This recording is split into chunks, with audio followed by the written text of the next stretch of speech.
বাংলাদেশে কিভাবে জামাই আদর করা হয় সেটা যদি আমি আপনাদের না বলি তা আপনারা বুঝতে পারবেন না।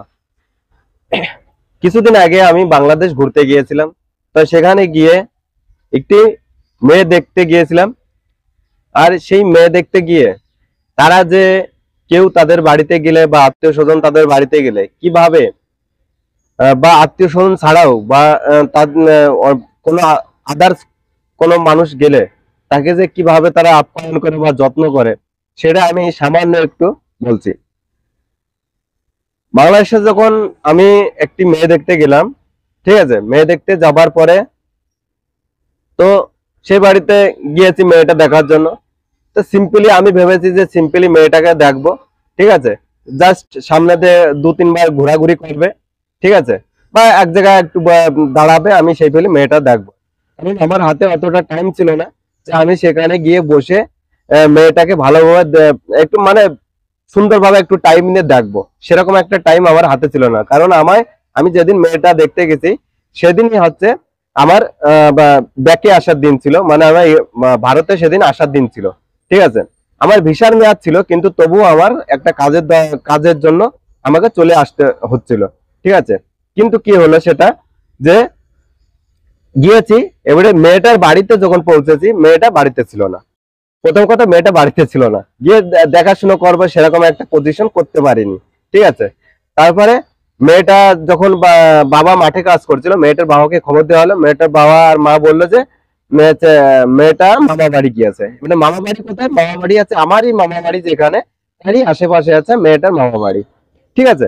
তো তাহলে মামা বললো যে তাহলে ওই জায়গায় যখন আমাদের বাড়ির কাছে যখন বাড়ি, তাহলে চলো একবারে ভাইগনা ওই পথে দেখে তুমি ওই পাশ থেকে বেরিয়ে যাবে, ঠিক আছে। তো আমি সেইভাবে আমার এক দাদা, আমি আর হচ্ছে আমার মামা একসাথে দুজনে মিলে গেলাম দেখার জন্য। গিয়ে দেখলাম মেয়েটাকে একটা আঙ্কেলের বাড়ি গেলাম, সেই আঙ্কেলের বাড়ি মেয়েটাকে ডাকা হলো। ডাকার পরে মেয়েটা একটা শাড়ি পরে আসলো। আসার পরে মেয়েটাকে তো দেখতে শুনতে ভালো মেয়েটা, ঠিক আছে। মেয়েটা বাংলাদেশে কলেজে পড়ে। তো যখন দেখলাম, তো দেখে মেয়েটাকে ভালোই লাগলো আমার। দেখার পরে তারপরে কি হলো, এবার দুজনকে সবাই মিলে এক জায়গায় বসছি, কথাবার্তা হচ্ছে আমি কি করি বা মেয়ে কি করে, মেয়ে কিসে পড়ে, আমি কোন অব্দি পড়াশোনা করেছি বা সব বৃত্তান্ত জানি। মেয়ে দেখতে গেলে যেসব মানে আহ, যাবতীয় যা কিছু জিজ্ঞেস করা হয় সেরকম আমার ক্ষেত্রে ওরকম জিজ্ঞেস করছে। আমি বলছি তাদের কাছে, আমার মা বাবা কিছু জিজ্ঞেস করেছে অল্প কিছু, তারাও উত্তর দিয়েছে। দেওয়ার পরে এইবারটা কি হয়েছে, বললো যে দুজনকে বললো ঠিক আছে তোমরা দুজনে একটু এক জায়গায় বসে কথাবার্তা বলো দুজনের মতন, ঠিক আছে। তো সবাই তো ঘর থেকে বেরিয়ে গেল, আমরা দুজন সামনাসামনি দুজন বসে আছি।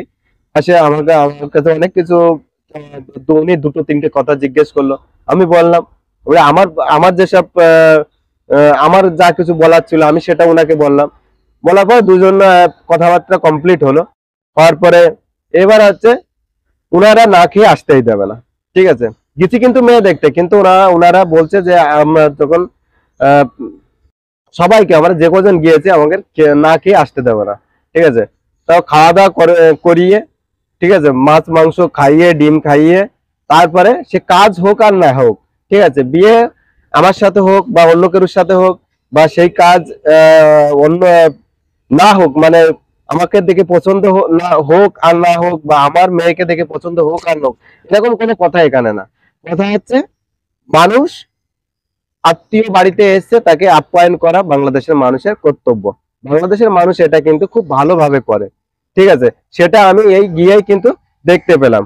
আর আমার এই সব জিনিসের প্রতি আমার এতটা ভালো লাগলো। আর ভাই, যে বাড়িতে আমি মেয়েটা দেখতে গিয়েছিলাম সেই বাড়ির লোক, মানে সেই বাড়ির মেয়ের যে মামি বা মামা বা মেয়ের যে আত্মীয়, যে সব আত্মীয় স্বজন আছে, তারা এতটা মানে মানে কি বলবো, এতটা তাদের কথাবার্তা ভালো, এতটা সবাই একতা, মানে অ্যাডজাস্ট, মানে একটা ফ্যামিলি হয় না যে 10 ভাই যদি একসাথে থাকে, যেমন একটা অ্যাডজাস্ট ফ্যামিলি হয় না, এই ফ্যামিলিটার মধ্যে কিন্তু সেম সেরকম এত সুন্দর কথাবার্তা, সবাই হাসি আনন্দ ফুর্তি, বেশ একটা খুব সুন্দর পরিবেশ সেই বাড়ির, ঠিক আছে। তো আমি আমার মনে হয় যে ওরকম বাড়ির মেয়ে যদি আমি পাই, তো ফ্যামিলিটা সত্যিই একটা আনন্দ, বা ফ্যামিলিটা খুব সুন্দর থাকবে। ঠিক আছে, আর ওরকমই আমি খুঁজছি, কিন্তু জানি না আমার কপালে বা মানে ভাগ্যে এরকম পরিবার আছে কিনা, বা ওরকম জায়গায় আছে কিনা। সেটা আমার কপালে যা আছে সেটা হবে। ঠিক আছে, কিন্তু আমি দেখতে গিয়ে আমার এই জিনিসটা খুব ভালো লেগেছে, এদের পরিবেশটা, বা এদের কথাবার্তা, বা এদের যে সিস্টেম, সব একতা হয়ে থাকার যে এই জিনিসটা আমার মানে, আমি আসার সময় না বলে পারলাম না। আমি আসার সময় মেয়েটা যে ঠাকুমা ছিল, ওনাকে আমি বলে আসলাম।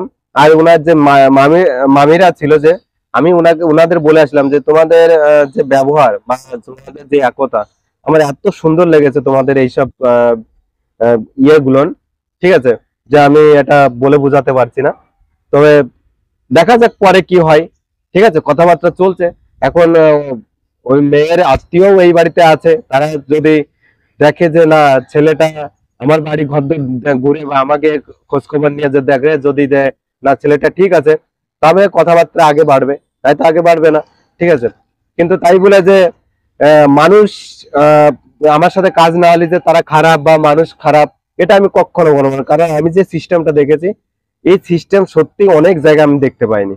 কারণ আমাদের দেশে কি হয় জানেন তো, আমাদের দেশে একটা সমস্যা বেশি হয়, সে হচ্ছে এই ভাই, কাকা, জ্যাঠা, দাদা, এই জিনিসটা না একতা বেশি থাকে না।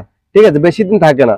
বেশিরভাগই দেখবেন যে আপনি একটা বাড়িতে মেয়ে দেখতে যাবেন, সেই বাড়ির মেয়ের কাকা আসবে না, নয়তো দেখা যাচ্ছে কাকার ছেলে আসবে না, দেখা যাচ্ছে কেউ কেউ বাড়ি যায় না, একটু শান্তি।